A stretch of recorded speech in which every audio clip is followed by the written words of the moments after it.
The harder the battle, the sweeter the victory. Hello everybody and welcome to another episode of the Sports for Champions podcast. Today I am joined by Team GB's Sara Parfett. How are you today, Sara? I'm good, Ty. Cheers. How are you? I'm great, thank you. So if we could, I'd like to start at the very beginning. I know you weren't initially sort of into rowing. It's not something that you'd done before. I think you originally started out in swimming. Can you tell me a bit about how that came about? Yeah. I started out in swimming when my parents just wanted me to learn to swim, just normal swimming lessons.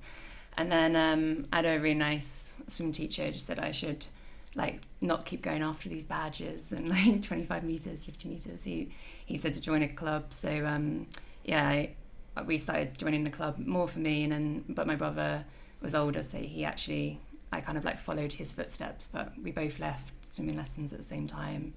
Joined a club, and then I think because he was older he could actually do it, join the club, and I couldn't.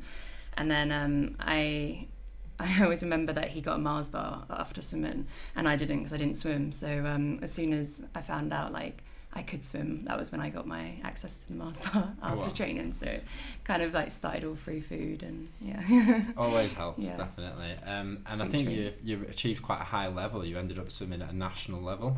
Yeah, I used to go, so you get county, Southern County and national times you have to qualify for, and then you get to compete at that level. I got up to nationals, and there was a couple of, I did swam for England in the English school games, which was really great fun, and that was hosted by Bath, and that made me want to go to Bath Uni afterwards. So we did a few races in Germany and France and stuff, so got to do a little bit of travelling with it. That's really cool. Yeah, and you enjoyed swimming and the training and everything like that, the lifestyle. Yeah, I really loved it. It was really cool as well.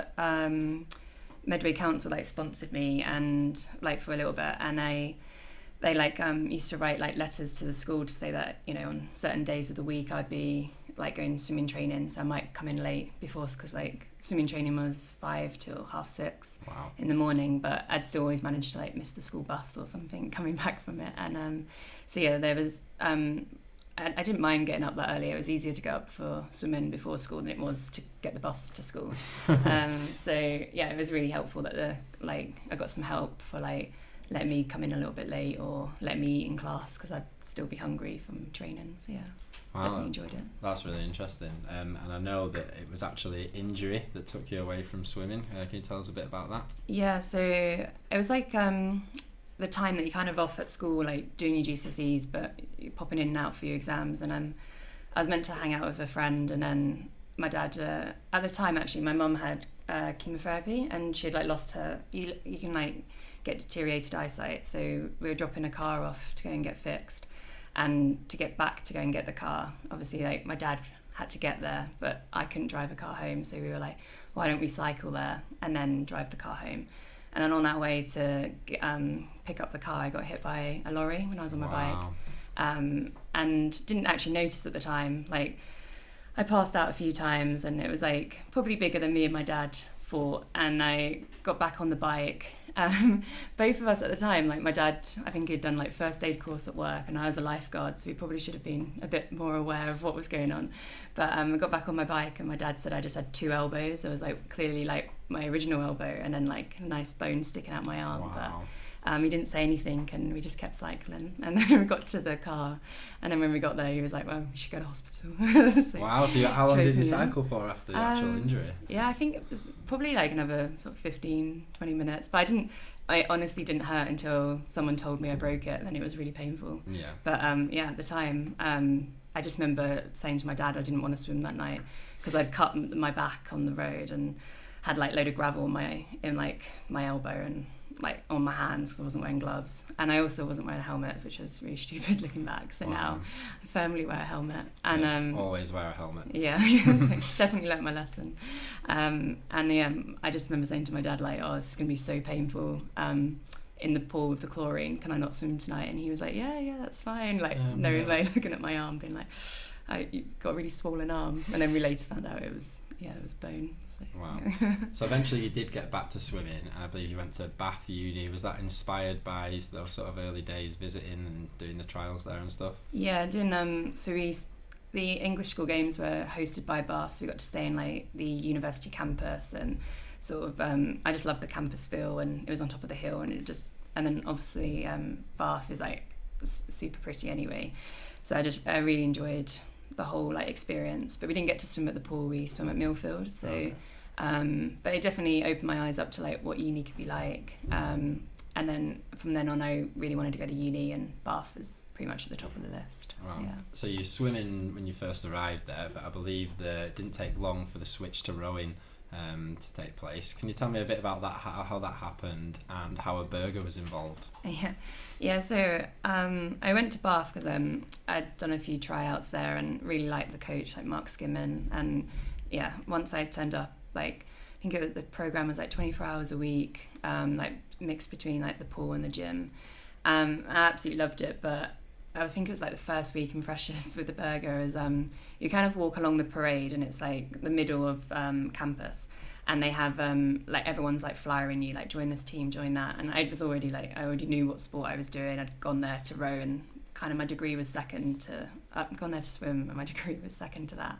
And then when I walked along along the parade, someone was like, you should row, you're really tall, like you've got long arms and legs. And I was like, oh yeah, everyone always, probably the same line that everyone had used in every sport along the parade.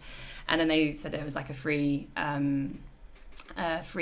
barbecue on the weekend, and it just so happened that pretty much had something booked for every day. I think I'd gone surfing on the Saturday, and the Sunday was like free, so I was like, okay, well, free burger, why not?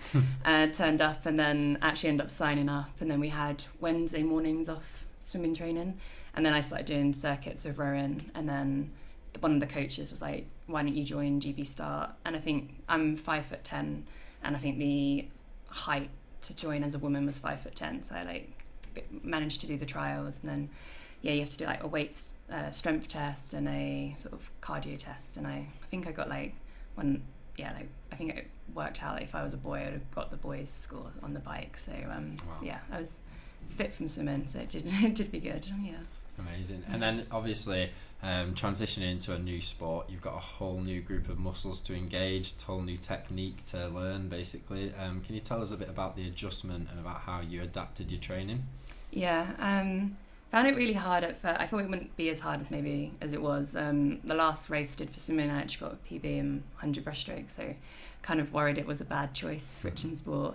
But yeah, in swimming, you're kind of well supported in the water, like your body weight, you don't really have to control it. But in the rowing boat, you're holding yourself up, sitting there, you're pressing against like the fan on the ergo or the water in the boat.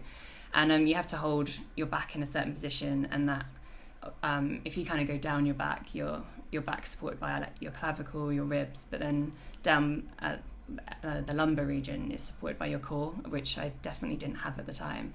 And so yeah, like actually my first few years of rowing, I got quite a few back injuries, and then actually got a hernia in like near my core, like around my belly button, and that was all just through like not having the right muscles in place, having switched. So I was probably too fit, like, and could actually keep training, but not strong enough to actually do the movements correctly. So yeah.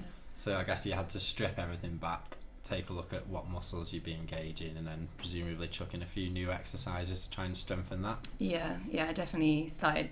I think you never really want to go super basic at the beginning. You always think like you're capable of doing more. Like having trained like so much in swimming, you just think if you just work hard at it, you'll get better. But yeah, having the bad back and having had the hernia, it meant I had to like really do basic exercises, and I think that's actually what put me in quite good stead, because otherwise probably it's almost like putting a plaster over things, like just building like superficial muscles to hold everything together, where once you get injured, you have to do the proper rehab. And yeah. And what would you say the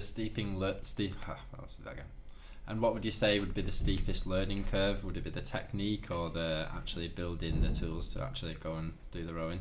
I think a lot of it. The technique is hard, and weirdly, I felt like in swimming, I didn't. I felt like I had quite a good like feel for the water, and that I didn't rush anything, which by the sounds of it in rowing was like what you wanted. If you like worked too hard, you missed the water and you missed the catch. And I thought I would do that bit quite well, but actually a lot of it is just the patience of like not going after the work. Like if you actually feel like you're working hard in rowing, you're probably working too hard and missing everything and not getting like the best out of every stroke. So actually it was more the patience and like holding back and like rowing like patiently and collecting the water and sending it, which I feel like most athletes always just want to like, we just want to work hard. We want to feel like you've worked hard. So I think actually that was the hardest bit, was, you know, feeling like you're waiting but you're doing it so you can work harder. But how long would you say it took you to build your body ready to do the rowing? I think probably when I started rowing, I had like, probably a bad back every year, like a new bad back injury. And it's actually after my hernia that I felt like I didn't end up with some crazy injury that would take me out for months at a time. So it probably was about 4 years that my body finally stopped like surprising me with a new injury that would take me out for several months. Wow, yeah. That's such a long time. And obviously, presumably in that time period, you're also pushing yourself in training, and maybe not, the hernia kind of gave you the opportunity to actually take a step back from it and sort of rebuild from there. Have you always been athletic? Yeah, I think it helps having like an older brother, or maybe having an older sibling. That you're always competitive about everything. Like, he doesn't almost need to be sport, but fortunately he was competitive in sport, so I just kind of used him as like a benchmark, and everything became about sport, like racing or chasing each other. Like, yeah, just trying to beat him. So often we see the family connections around sport and things like that. Can you remember the first time you realised that you had a real talent for this kind of thing? I probably never really thought that I had. There's always like, even when I swam, there was always someone who was better than me. So I always felt like I was always working really hard. And my mum always joked that it was like, always the bridesmaid, never the bride. I'd always, like, after like I got to like nationals or Kents, like, I'd have one good race maybe in the semi, but then not nail it in the final. So I remember thinking that I was quite good, like when I overtook my brother, and like I never normally like beat him in time, but it's sort of like the same achievements like kind of made me aware that I was getting an achievement. Like, I would go to nationals, my brother wasn't, so I thought, maybe I'm like not so bad at sport. But I don't know, probably overall in sport growing up, there was always someone better than me, so I never really saw myself as being that good, just that I was always trying to be good. So, that's life, really, isn't it? There's always somebody bigger and better and faster and stronger. Yeah. Do you remember your first success in rowing? I think maybe one of the surprise ones was when I was at uni. Like, there wasn't as many races in rowing as there are in swimming. Like, you could almost like do a competition every weekend in swimming. Not so much in rowing, and then you also got to get all your equipment there. But me and my friend Miria Stack, we were like a double together, and I just remember we went to this one race, not really expecting to do very well, just like hoping that you'd do well, but like looking over and seeing those people that you're aware that are in the team, or I don't know, have won nationals or something. And I actually think it was like a national championship, and I think we got like a bronze or something in the under 23s, and we were both just like so shocked when people came over and like, oh, you need to go and collect your medal, and we were like, what? We hadn't even looked at the results. So like, it was actually like, we hoped we did well, but we didn't actually even bother to check the results. Like, we just thought we wouldn't be that good. So I think I always remember that one, because we were both just like so impressed, and we even went to go and collect the medal and check first. We didn't actually go up and be like, oh, we're here to collect. We're like, someone has told us that maybe we've come third. So yeah, I always remember that one. Right, so you've been strength to strength since that point. I know in 2017 you had some great success at the World Cups. Can you tell us a little bit about how the structure of these competitions works throughout the year? Yeah, so 2017 was a bit of a crazy one, because I just started at University of London doing my masters, and then partway through the year got invited onto the GB rowing team, and then it just, whilst I was still working as well, and just ended up going to the World Cup. Got invited to trials, did well enough at trials, got picked in the women's 8 for the first World Cup and European Championships. And the way that it works in like international rowing is there's in Europe anyway, you have a European Championships, 3 World Cups. So they're just easy to remember. Just World Cup 1, 2, and 3, and then there's Henley Royal Regatta that we do, and the World Championships. They're pretty much the main events, and we can do like any number of those. And so the first race we came 4th at Europeans, and then like kind of got used to it. I think it was quite a new team as well. Like it was my first international race, and then we came 2nd at the next race, and then 3rd. And the 3rd World Cup is always in Switzerland, so in Lucerne, which is like, I think it's actually named Lake of the Gods. It's really pretty. Wow. So it was that was also like a really cool event to medal at. That's amazing. So that's your first year having been called up by Team GB. Do you still remember that phone call and sort of how you're affected by it, and maybe who you rang afterwards? Yeah, actually, it was weird because it felt more like a trial. Like, can you come in? Someone's injured. But actually, I got a phone call from they contacted like my rowing coach at the uni, and then he called me up whilst I was at work, and he was like, "What are you doing in a couple of weeks? And could you go to Cav, which is where the centre is, Caversham, tomorrow?" And I didn't drive, like I didn't have a car or anything, and I was like, I don't know, like, can someone take me? Like, I don't know how to get there. It was really exciting, but at the same time, I had a part-time job where I coached at a school, and I lived in London, and I needed to get to Caversham, and I remember like phoning up my mum being like, I'm so excited, but I'm so stressed, there's so much logistics to sort out.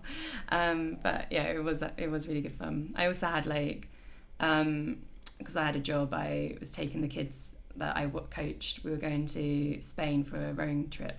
So then once I'd rowed and we did well at once I'd rowed at Caversham for a bit, they invited me to camp, and the camp was in Italy, and I had a job to do to go to Spain, and I was like, oh my god, how am I going to balance this? Yeah. I ended up, fortunately, one of my friends took my spot and went to work for me, and then I went on a rowing camp. So yeah, it was really good fun, but super stressful. I can imagine. And we touched on it slightly there, but the Henley Royal Regatta, I know that's one of the big sort of the big dates in the rowing calendar. Can you tell us a little bit about that? Yeah, so it's quite it's quite an old prestigious event. And I only knew about it through, when I was younger, I used to read loads of sports autobiographies, and I read it in Matthew Pinsent's book, and like didn't really think anything of it. Like, swimming's quite gender neutral. Like, there's no, like, if there's an event a boy does, pretty much there's an event the girl does. Like, we both do 50-metre freestyle. The difference is in the long distance, but it was never something that I noticed when I was younger, that you didn't do a sport if you didn't do an event if you were a girl versus if you were a boy.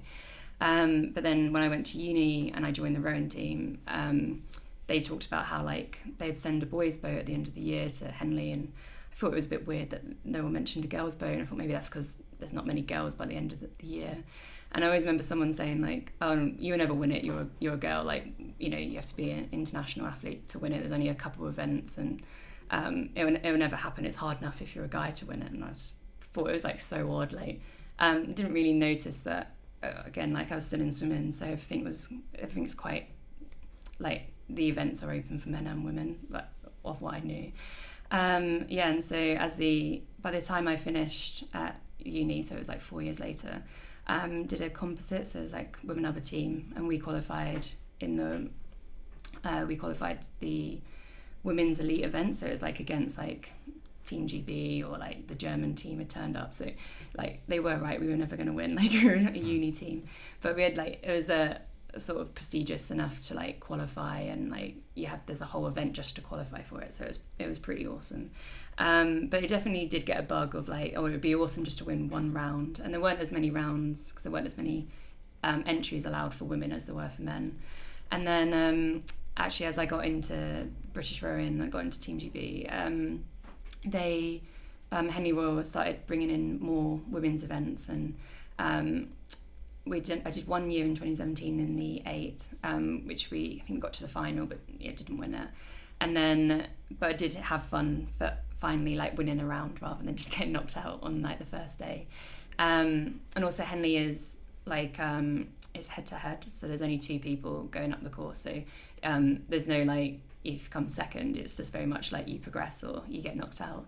And then in, I think it was 2018, we did the 4, or 2019, we did a 4, and we went all the way through and then won it. So, and that was quite a new event. It was 2018, and it was the second year that the event had been held. So that was pretty cool to be a part of that and have my like name with the other girls quite early on the trophy. So, that's amazing. That's obviously that's only your second year. Is that right? Yeah, I think that was yeah. So it's an interesting point actually around women participation in rowing. Is that something that you're seeing attitudes start to change towards, or is it something that's fairly entrenched? I think so. I coached at like a secondary school, and I didn't feel like there was any difference there. Like also there's the number of kids who like it was in between PE and games. So sometimes the kids had to come to rowing, but if they didn't like the other sport that was available, and then it was also an after school club, so I felt like then we actually sometimes even had more girls than boys. I never felt as the kids it was something that girls don't want to do rowing. It was just more, it was actually quite like an equal level. Like I never noticed the difference, but maybe when I first started rowing it was weird, not in all like events. Like you could still go to, there were like a lot of events like that were local to us that are run by other rowing clubs, and it wasn't like there would be an event for men and not women, but particularly in Henley it was maybe just older like traditions that had like continued, and if you keep some traditions then they naturally have kept like not as many events for women. I do also think that over the time like professional sport has been probably like you can like years ago you'd been able to earn more money as a male athlete than a female, so it's something that they're doing in cycling at the moment where they've just had their first female Tour de France, and like it always takes time for sport to catch up, but like you need to be able to both earn a living out of it before like you can have like lots of competition from both genders. So because it's hard to ask like one gender to compete without any money and one to be able to do it with money. You're gonna end up with more competition when there's money there. So yeah, I don't think there would be a problem with like the generation coming through now of like it does feel like it's very equal. Even going into Henley Royal now, they've got more events for junior girls, so there's actually like there's two types of rowing, is sculling and sweep, so one with one blade and one with two. And now there's like a pathway for girls all the way through at Henley that they can win whilst they're at school in sweep or sculling, and all the way through to clubs and to universities. So I think it's important just to have that pathway, that it doesn't stop at a certain age, because otherwise, or like limiting somebody to only girls can scull, not sweep. Like I think, you don't want to limit what someone's going to be good at and then reintroduce it later on, because then what are they going to train at in the middle period? You can't ask them to train with no competition, because if you're all athletes, you're all competitive. You want some sort of glory or reward. Of course, yeah. No, it's great to see that the attitudes are starting to change, and hopefully we've got some budding female rowers coming through the ranks now. Yeah. So if we could fast forward to the postponed games, Tokyo. This is your first selection for an Olympic Games. How did that feel? Yeah. I think it's weirdly like you think it would be maybe like when I was younger. I used to watch the Olympics all the time. I used to think how amazing it would be, like you'd have a big party, everyone round, but it was actually like middle of like almost like a lockdown, I think, maybe at the time that we got announced, and you couldn't see people, and didn't, also if you were worried if you saw somebody that you might get COVID, and that would like rule you out. So it's actually quite like, it was a weird relief, like you were so glad that you were in the boat and that you were selected, but then also slightly lonely that like congratulations came over Zoom or a phone call, rather than like this big party maybe that you, when you were like a 10-year-old watching the Olympics, you thought you might have. But, of course. Yeah. And then obviously the games would have taken a slightly different format with the pandemic, obviously being right in the middle of sort of the biggest lockdowns in Japan itself. How did it work around the village and stuff? Were you still able to interact with other athletes, still able to get around, or were you pretty much locked down? It was probably a weird mix. Like a lot of the athletes who had been to one before, they noticed obviously the difference, where maybe it was lucky that it was our first one for a lot of us, and there was quite a lot to take in anyway. So it was quite overwhelming, the village, like loads of athletes, loads of like the accommodation was all kitted out, like everyone had their flags everywhere and like quotes on their building, and it did look amazing. So even that itself was awesome to see. But and like the fact that everyone there was an athlete or had worked hard, and you pretty much all come through the same like way, you know, like system, like everyone had gone through the pandemic and was still here. So there was like an awesome atmosphere, but there was also that like nervousness that I think we were only in the village for maybe 1 or 2 days, and then BBC or like any news outlet would like let you know if there was like an athlete on, like if you only had to look online and you'd be like several athletes have got COVID, and then I think everyone then started becoming like more careful when you everyone was wearing a mask. You had to wear a mask outside, like on the coaches. But actually I think we even on the coaches, once you're on there, like I think after a while we all just relaxed and everyone like chatted across like as you would, like, you know, you all wearing your masks. There was nothing more you could do. So it was actually like maybe a couple of days of everyone being super stressed about like, oh no, we must stay as far apart as possible. But then once you're on the coach, you're like, well, we're near each other anyway, might as well chat. We're all breathing the same air anyway. So performance-wise, I know not only did you have the pandemic, but you had quite a lot of disruptions leading up to the tournament. I know you lost your coach and things like that. Can you tell us a bit about some of the challenges you faced? Yeah, well, it was always really hard. We gone away on camp, and like there were different rules as well in different countries. So we'd gone to Italy, and they had different rules to what the UK had, and then we also came back to the UK, and I think the COVID rules had changed, so we were very much on a lockdown where I think there was like masks were lifted and stuff in the UK. So it was then you had like a bigger job to avoid even more people, because you like that, you know, it's like almost like your lifetime of work could be like taken away just by getting a COVID positive test. So yeah, that became quite stressful. And that meant also you didn't get to see like family and friends. So pretty much once we said goodbye to like friends, like it was probably maybe like 6 weeks later, that, you know, you were like in your own bubble, and that was it. And we had our coach from February, and then it changed while we were on camp, so we had a new coach. It was actually like one of my first coaches. He was the head of START, which was the pathway that I like joined with rowing. So we did a test, and you learnt to scull on there, and they like set you up with loads of like the ability to row. They give you a boat, which was like instrumental, because I wouldn't have been able to buy a boat when I was at uni. And so that was Steve Gunn was like there from the beginning, and it was quite like, I don't know, it was quite nice. It was almost like full circle. Like he was the coach at the Olympics as well. Wow. So, and then did you have a good run of tournaments leading up to the Olympics, or was that a bit of disruption there as well? So there was only one tournament. We only did the European Championships before we went, and we came fourth. So like it was close to third, but we didn't get like the sort of, you know, like a nice like podium finish or and then I think there was only 1 or 2 World Cups before it, but obviously like a lot of teams didn't come over, because if they went back to their country like Australia or New Zealand, then they had to go into quarantine.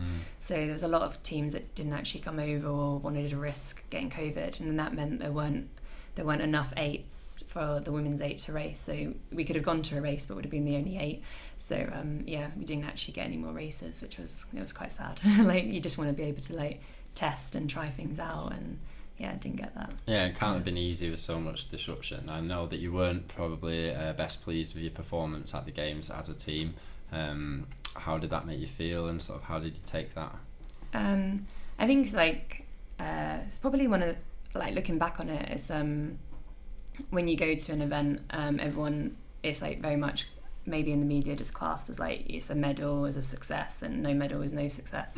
But also at the same time, like if you like look at, you want to try and encourage kids to do sport and like to be a part of it, that kind of encourages like a growth mindset, and that now there's like quite a big sort of look at like it's the journey, not the destination. And like, yes, it would have been nice to have had a medal and like a better result. Like I don't think any of us would have turned that down, but we also worked, it was also like years of work in the making, and like it might not have worked on the day, didn't come together on the day, but like we should still be proud of the whole team of what we did. Like some people had amazing semi-finals or quarterfinals, and some guys still like did amazing and got medals, but it's I think like looking back at the time, like you're obviously devastated, you're like, you really want to do well, and like, you know, I guess like that's like the hope that you have when you're a little kid. You think, oh, that would be amazing, but also like you've got to still take in like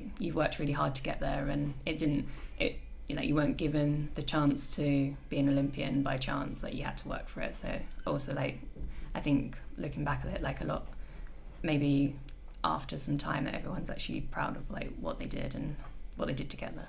I think anybody who's an Olympian should take that as a huge achievement in and of itself, really. I know that obviously you have a fairly long life in the sport of rowing, so I'm sure there'll be more opportunities to better that, but yeah, I think you should all definitely give yourselves a pat on the back just for achieving, obviously, being an Olympian. Something most people won't even get close to, of course. Yeah. So you came straight back from the Olympics, and you were presumably in the middle of your masters still. Did you go straight back into it? Yeah, so I'd actually put it on hold for a bit. Like I started doing it part-time when I had a job, and then got into rowing, and then kind of went to like quarter time and trying to fit everything in. And then it got also a bit disrupted with the pandemic. So when I came back, I knew I really had to finish my dissertation, so I gave myself 6 weeks to just jump into it. So yeah, that was a bit of it was almost like being like super focused on the Olympics, and then actually only having a few days to like unwind, and then super focused onto like something complete. It was also very weird because it was something really physical, and then all of a sudden I just sat in a desk chair for like several weeks just trying to like bash out my dissertation. So yeah. So I can imagine you were going a bit stir crazy. Were you dying to get back in the boat? I was just dying to do some exercise. Like I almost became chair shaped. It was just like such long days, like trying to finish it. And I was also writing about injuries and illnesses at the Olympic Games, like with past data, and so it was like really weird, like being still listening, like still working on stuff about the Olympics. But yeah, it was just probably quite a lot of like sports, like yeah. Probably like dealing with like the Olympics for a really long time, but just almost like now writing it out rather than being there. So yeah, it was a very odd. It's funny. There's a bit of synchronicity there as well, because I believe that you actually were diagnosed with your own illness when you did finally get back to exercising. Can you tell us a little bit about that and how it affected your training and stuff? Yeah. So I actually, because I spent so long doing my dissertation and then it ended up becoming chair shaped, I actually found it so hard to actually get on with doing exercise. So when I came back to training, I was like, it was a bit of a shock. Like it was quite quick, straight after the games. It was the dissertation, and it almost felt like I went straight back to training. And then once I went back to it, I felt I like really struggled to breathe. So I was diagnosed with asthma when I was probably like 11. So I've always had it, and when I swam, I was allergic to chlorine, so it used to make it worse. So, it's not ideal, is it? Yeah, so it wasn't great. So when I went to rowing, I thought it'd always get better because I was finally out of like the chlorine, I was in the fresh air. But when I started on the GB team, I ended up like my breathing just felt worse, and I ended up getting like more and more asthma drugs, and like and it's also quite hard because you've got to balance it within like so global DRO is like the drugs you're allowed to take that are allowed in competition. So you can't just have maybe what a normal doctor might want to give you because it's not allowed in sport. So you have to like be tested, make sure you get the right asthma drugs, but it also to make sure it also like controls your asthma. And I really struggled when I came back, and I thought I blamed myself. It was because I did my dissertation, I didn't train enough, and but I had to really devote myself to finishing my masters. And then I just realised after a couple of months, I was like, this is way worse than, like, this isn't fitness. Like, fitness would get better. I've been training for 2 months. Why am I so ill? I had a chest infection, and it just absolutely wiped me out. And I just couldn't work out what was wrong. And then we did trials in February, and it's a 5K race. And I think we pretty much turned the corner. It's 2.5K left, and I just could not breathe. And I couldn't, my vision went, my hearing went, and I thought, well, I'm either going to pass out or I'm going to cross the line, so one or two is going to happen, but I don't know which one's going to come first. And then it was after that we sorted it out with the doctors and found out I had a sort of condition called ILO, which is exercise-induced laryngeal obstruction, and it's sort of a bit of tissue in your throat that should really be quite taut. and should like help you breathe, but instead mine was like sort of saggy and like kind of blocked my airways when I want to breathe in, and then it kind of makes a vibrating noise in your throat, and you can also feel like you're choking on it, and then when you breathe out it moves and you get slight relief, but it doesn't really settle until about 10-15 minutes after exercise. So it's a bit different to asthma because your throat hurts in ILO and you recover after exercise, but in asthma it's your chest and you can get worse after exercise. So once we discovered that, actually had this year where I pulled myself out of competition to get it sorted and had this extra bit of tissue removed, and it's like made a massive difference. And now I just hope that like maybe people notice the difference between having ILO or asthma, because hopefully you don't need to be on as many asthma medication to be able to sort out being able to breathe properly. So wow, amazing. And obviously it's so difficult when you get a diagnosis like that, but you kept pushing, you kept prodding to find out what was really going on. Is there anything special that motivates you to be a sports person? I think I just probably ultra competitive about like wanting to admit it. But yeah, I think it's just always wanting to see if there's a time like set for any sport. I'm always like, oh, I wonder how close I can get to that. It's even like I did a triathlon with a friend and we thought we'd like mess around and like just see how it goes, and then all of a sudden you do it and you become you want to like do the best you can do. But yeah, I guess it's just being competitive and just seeing what you're capable of doing. No, it makes sense, and obviously you've worked so hard throughout your career, but you have had some natural talent as well. Can you tell me a little bit about how they play off against each other?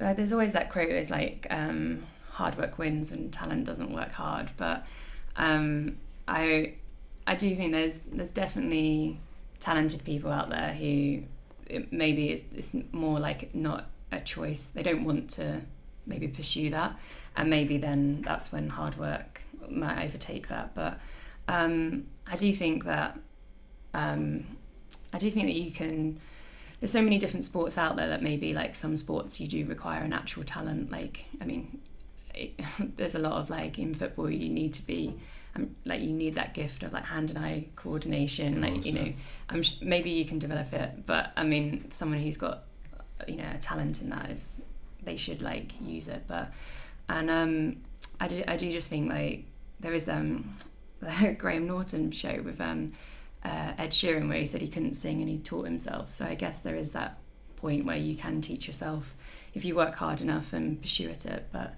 I think maybe it is sports specific. I think there are sports out there where maybe particularly even in rowing, like I don't think there's a massive like a particular talent in rowing that like would make you better. Like obviously there's your physique, but I wouldn't say that's like a talent. That's just you're lucky if you're X proportions. Yeah, you've got long arms. So, yeah, but I do think it is mostly hard work, but I guess also picking the right sport. I don't think anyone is not sporty. I think people just haven't found the right sport yet for them. That's great. And then how often do you train? So training program it's like 6 days a week, so you get Sundays off.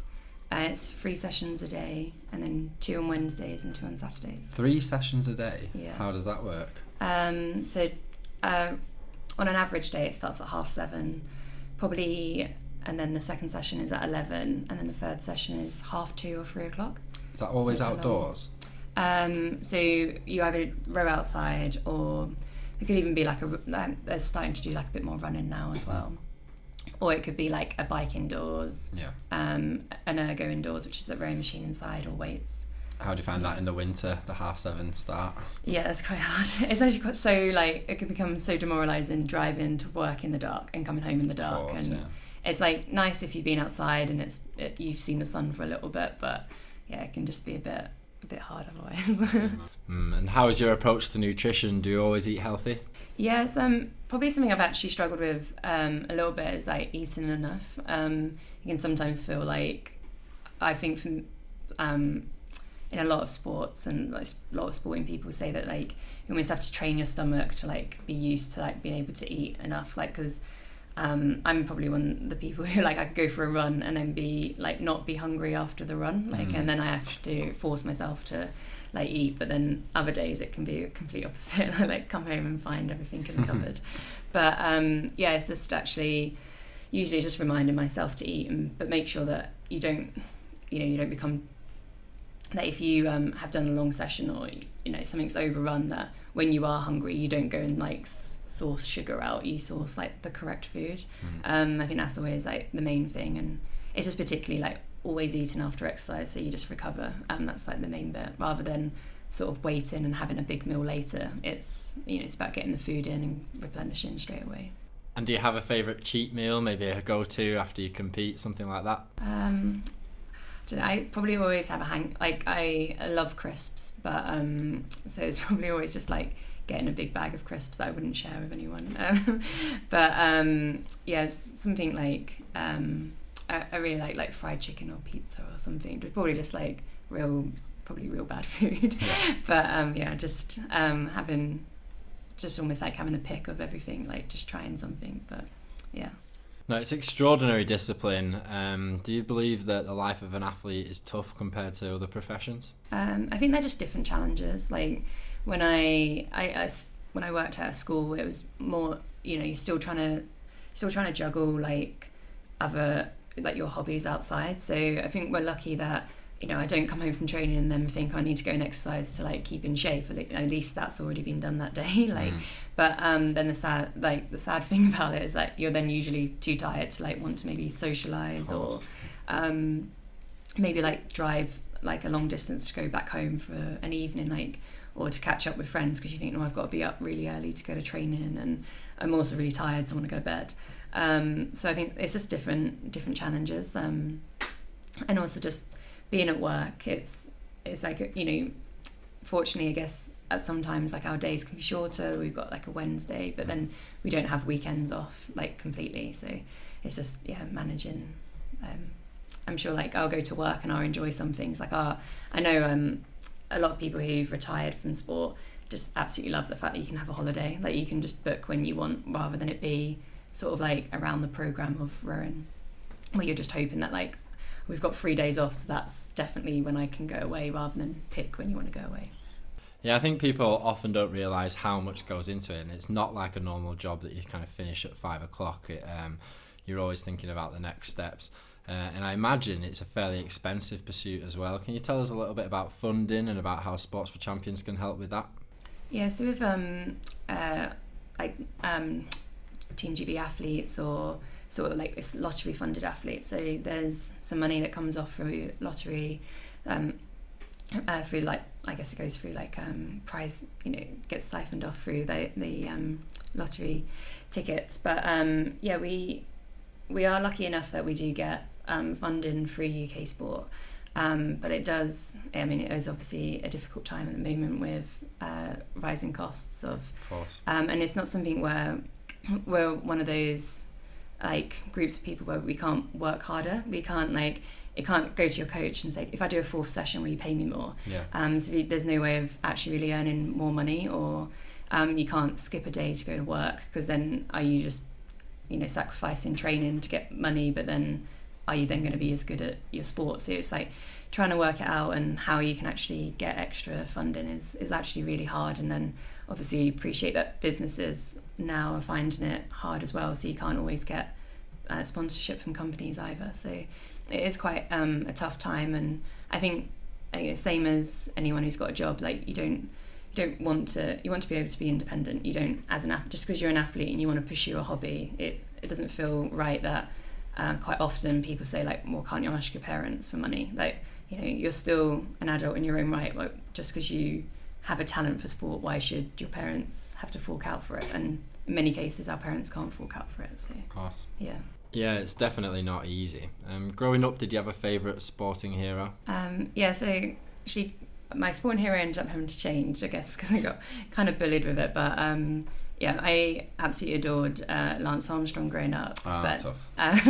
And also, especially at the time, my mum had cancer, so for me it was like a great role model to know that he overcame that, but it was also, he was great for like my normal life, but then also for sport. But then now, like as I've got older, absolutely love like Chris Froome and just like the challenges he's overcome, from like, you know, growing up in Kenya to being, you know, 4-time winner of the Tour de France. Like just, yeah, and also fellow asthmatic. So yeah, there you go. Go like support them. Brilliant. And do you have a favourite sporting quote? Yeah, I actually can't remember who said it but it was when I was younger. There used to be a sort of magazine that used to come out through British Swimming, and it was one of the swimmers like of the era, so it would be like Karen Pickering or Mark Foster, and it was like, you know, it was like always reach for the stars, because if you land on the and you might land on the moon, but if you aim for the moon you might not get there. And I really liked it because it kind of gave me an excuse for, if I said at school or if I said at training that I wanted to be an Olympian or I wanted to go to Olympics, it's obviously when you're a little kid just, you know, barely like, you know, actually surviving on the swimming pool doing the whole length, like everyone's thinking like, well, what makes you think you're going to go to the Olympics? You just like, gives you that little confidence that it's okay if I aim for the stars, because it's not bad if I don't make it, but you know, why not aim for it and let's see what happens. But it kind of just gave me the confidence that it wasn't like a stupid thing to aim for, and like maybe even if I didn't have to tell everybody about it, but I could have that outrageous goal, and then maybe I might make it. So yeah, I quite liked that. That's brilliant. And how do you think that being an athlete has made you a better person? I think in one way with being an athlete, I think you realise like how selfish it can be, and I think actually just being aware of that, like you're aware that, you know, like you said, like my family will come and see me when I'm free. Like they might want to see me on a Saturday, but I'm still training, so it'd be like, no, it's a Sunday, or no, I'm not available that weekend, I'm racing. So I think because you're aware of actually how everyone else, all your friends and family, like adapt for you, like I think you're aware of how selfish like sport can be. So actually I think you do overcompensate and try to like, you know, if it's like actually during the pandemic when, you know, you were allowed to go and like see friends and family and you know, keep at a distance or something, like it was actually like important to make sure like I didn't just carry on with my life and keep training, but like that you know, did all the Zoom calls and everything because I had time to do it, or you know, it's just been able to like I wasn't for once rushing around going to different competitions. So I think actually when you've got the time, you make the effort to like see people. Yeah, I think it just makes you more aware of. For me as well, it made me more aware of like the opportunities sport can give you, and so like I actually do find it quite important to do like school visits and like try and encourage kids to do sport, because I think it's quite easy to see it as just a lesson that you do at school and like where's it going to go, like, and but it's also at the same time at school I found it quite weird of a lot of my subjects being like, well, I'm not into this subject, so why am I doing it? But actually like how useful it is later on in life, and I think it is really important to have people come back and say like, you know, you might not even be sporty now, and I know a lot of people when I was at uni who became really sporty, but at school they weren't at all, and I think it's just keeping that open mind. And I think for me, I just really want to remind kids that like, you know, you can also come back in at any time and do sport. You can have like a little break, but yeah, to definitely come back to it. Yeah, and along a similar line, do you have any advice to young people looking to get into sport, or maybe rowing specifically?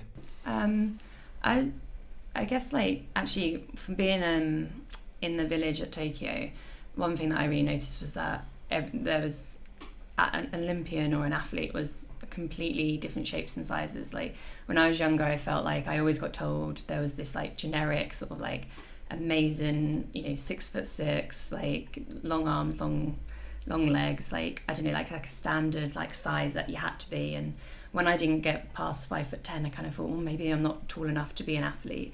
But actually, like when you're watching TV as well, you're kind of not aware of everyone's height. You know, if everyone in a race is shorter, then you just assume they're all the same height, and they must therefore be this 6'6", like.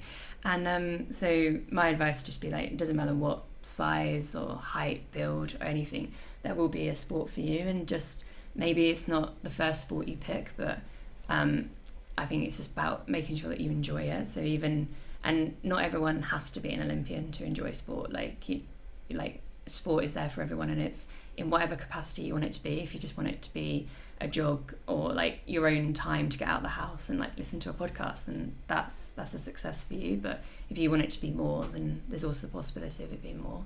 But I think my advice would just be, don't let anyone else define what sport is for you. Like, it's whatever you want it to be. No, it's great advice. So as we're coming towards the end of the interview, can you tell the folks at home a little bit about what you've got coming up and what you're looking forward to?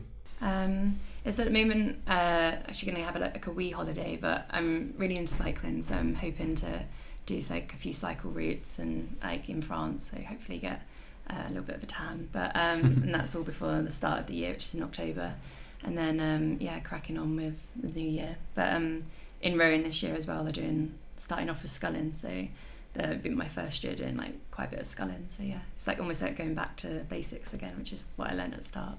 It's exciting stuff. And finally, do you have a favourite mantra that you repeat to yourself, perhaps while you compete? Actually, I don't really have a mantra. It's just more like we always got told that, I can't even remember who said it, but just like having big deep breaths is really calming. So every time I got nervous, or I usually always think at the start that like this is the only place I don't want to be right now. Like I don't want to be at the start, I'm too nervous. And then I just usually always like take 3 deep breaths and then just like actually tell myself that I do want to be here, and when the race starts I wouldn't want to be anywhere else, but it's just the start line I absolutely hate. But I always like calm myself down and remind myself that in about 30 seconds time I'll be in the middle of the race and I'll love it. It's always better once you get going. Yes, the waiting around is horrid. Exactly. So thank you very much for joining us. It's been wonderful talking to you. Cool, thanks for having me. And thank you to everyone at home. Make sure you give us a like, a comment and a subscribe, and stay tuned for all the fun videos that we've got coming up over the next couple of months. See ya.